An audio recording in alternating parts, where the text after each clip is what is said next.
தாயாரை கொலை செய்தாலே வாழ முடியுமென கூறிய மகள் அதிர்ச்சியை ஏற்படுத்திய வாக்குமூலம்.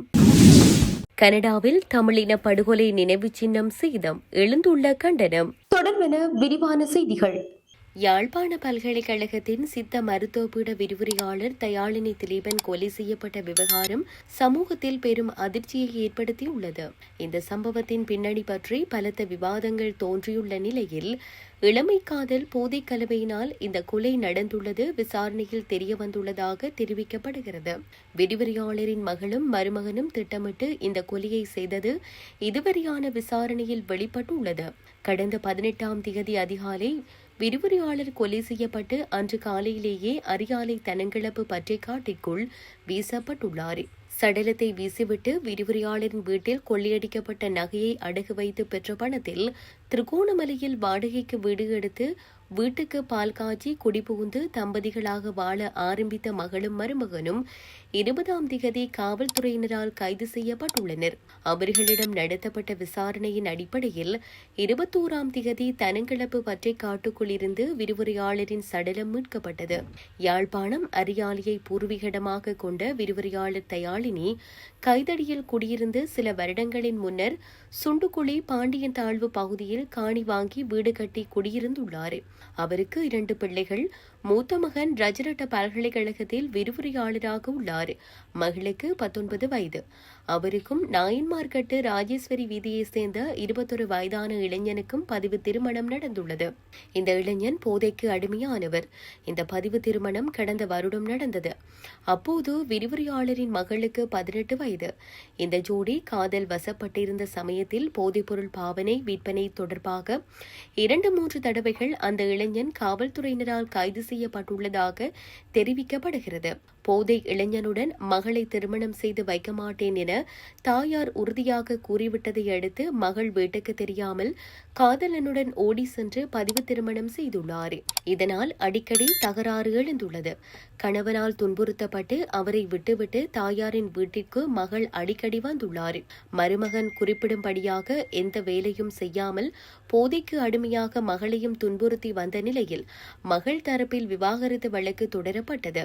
இந்த வழக்கு தற்போது விசாரணையில் உள்ளது.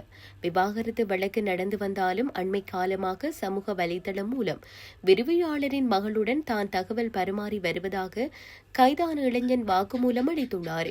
விவாகரத்து வழக்கை தாக்கல் செய்தது மாமியாரின் அறிவுரையின் பேரிலேயே என்றும் மகளுக்கு தன் மீதான கோபம் தீர்ந்துவிட்டது என்பதையும் உரையாடலில் அறிந்து கொண்டதாக இளைஞன் தெரிவித்துள்ளார். விவாகரத்து கோரிய மனைவியுடனான உரையாடலில் இருவரும் சேர்ந்து வாழலாம் என்ற நம்பிக்கை ஏற்பட்டதாக இளைஞன் கூறுகிறார். விவாகரத்து வழக்கின் கடந்த தவணையில் இளைஞன் நீதிமன்றத்தில் முன்னிலையாகவில்லை. அடுத்த தவணை விரைவில் வரவுள்ள நிலையில் அதற்கிடையில் மனைவியை சமரசப்படுத்தி விவாகரத்து வழக்கை இல்லாமலாக்க இளைஞன் திட்டமிட்டுள்ளார். கடந்த 17ஆம் தேதி இரவு விரிவுரையாளரின் வீட்டுக்குள் திருட்டுத்தனமாக நுழைந்த இளைஞன் வீட்டுக்கூரையை பிரித்து இறங்கி சீற்றுக்குள் ஒளிந்துள்ளார். வீட்டுக்குள் நுழையவுள்ள விவகாரத்தை அவர் காதலியிடம் சொல்லவில்லை. நள்ளிரவு 12:30 அளவில் வீட்டுக்குள் இறங்கி விரிவுரையாளரின் மகள் தூங்கிக் கொண்டிருந்த அறைக்குள் நுழைந்துள்ளார். மகளை தட்டி எழுப்பி தாம் சேர்ந்து வாழலாம் என கேட்டுள்ளார். அதற்கு சேர்ந்து வாழலாம் என அந்த பெண் சம்மதம் தெரிவித்ததாகவும் ஆனால் தாயாரை கொலை செய்தாலே வாழ முடியும் என்று கூறியதாக இளைஞன் தற்போது காவல்துறையினரிடம் வாக்குமூலம் அளித்துள்ளார். அந்த பெண்ணின் யோசனையின்படியே விரிவுரையாளரை கொல்ல முடிவெடுத்ததாகவும் கைதான இளைஞன் தெரிவித்துள்ளார். 18ஆம் தேதி அதிகாலை 1:30 மணியளவில் விரிவுரையாளர் தூங்கிக் கொண்டிருந்த அறைக்குள் நுழைந்ததாகவும் தனது தாயாரின் கால்களை மகள் அழுத்தி பிடித்திருக்க இளைஞன் கழுத்தை நெரித்துக் கொன்றது விசாரணையில் தெரியவந்துள்ளது. கொலையின் பின்னர் வீட்டிலிருந்து சிசிடிவி கேமராவின் டிவிஆர் இருந்த அறையை திறந்து டிவிஆரை எடுத்து சென்றுள்ளனர். அதை திருகோணமலையில் செல்லும் வழியில் நீர்நிலை ஒன்றில் இருந்ததாக தெரிவித்துள்ளனர். டிவிஆர் இருந்த அறையை திறப்பை மகளே எடுத்து வந்ததாகவும் தாயாரின் நகைகள் இருந்த அறை திறப்பையும் தந்து நகைகளை எடுக்கும்படி சொன்னதாகவும் இளைஞன் தெரிவித்துள்ளார். கொலை செய்த பின்னர் சடலத்தை படுக்கை விரிப்பினால் சுற்றி விரிவுரையாளரின் காருக்குள் வைத்துள்ளனர். இருவரும் இணைந்தே சடலத்தை காருக்குள் கொண்டு சென்றுள்ளனர். பின்னர் தான் வந்த மோட்டார் சைக்கிளில் விரிவுரையாளரின் மகளையும் ஏற்றிக்கொண்டு தனது வீட்டிற்கு சென்றுள்ளார். அங்கு தனது மோட்டார் சைக்கிளை நிறுத்திவிட்டு வாடகை வாகனத்தில் அந்த பெண்ணுடன் விரிவுரையாளரின் வீட்டிற்கு திரும்ப வந்துள்ளனர். விரிவுரையாளரின் சடலத்தை புதைப்பதற்காக மண்வெட்டி ஒன்றினையும் எடுத்துக்கொண்டு காரில் புறப்பட்டுள்ளனர். மண்வெட்டியினால் கிடங்கு வெட்ட முனைந்த போது மண்வெட்டி உடைந்ததால் அந்த முயற்சியை கைவிட்டு தனங்கிழப்பு பச்சைக்காட்டுக்குள் சடலத்தை வீசிவிட்டு சென்றதாக இளைஞன் வாக்குமூலத்தில் தெரிவித்துள்ளார். எனினும் கொலையில் தனது பங்கை மகள் இதுவரை மறுத்து வருவதாக விசாரணையாளர்கள் தெரிவிக்கின்றனர். விரிவுரையாளரான தனது தாயாரையும் தங்கையையும் கடத்தி சென்றுவிட்டதாக விரிவுரையாளரின் மகன் காவல்துறையில் முறையிட்டிருந்தார்.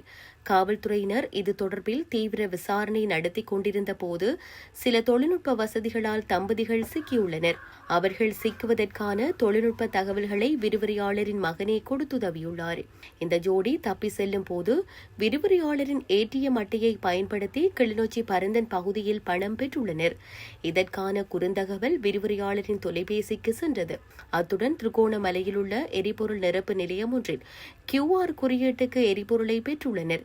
இதற்கான குறுந்தகவலும் தொலைபேசிக்கு சென்றது. இது தவிர கொலையின் பின்னர் தனது தொலைபேசியை நிறுத்தி வைத்திருந்த மகள் திருகோணமலையில் வீடொன்றை வாடகைக்கு பெற்று குடிபுகுந்த பின்னர் தனது தொலைபேசியை இயக்கியுள்ளார். இதன்போது அவரது புவியியல் இருப்பிடத்தை சகோதரன் அறிந்து கொண்டார்.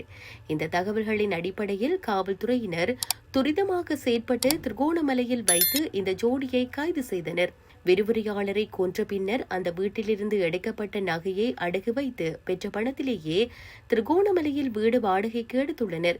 திருகோணமலையிலிருந்து இந்த ஜோடி யாழ்ப்பாணம் அழைத்து வரப்பட்டு நடத்தப்பட்ட விசாரணையில் விரிவுரையாளர் கொலை செய்யப்பட்டு சடலமாக வீசப்பட்டது தெரியவந்தது. இளைஞனின் தகவலின் அடிப்படையில் தனங்கிழப்பு பற்றைக்காட்டுக்குள் விரிவுரையாளரின் சடலம் மீட்கப்பட்டது.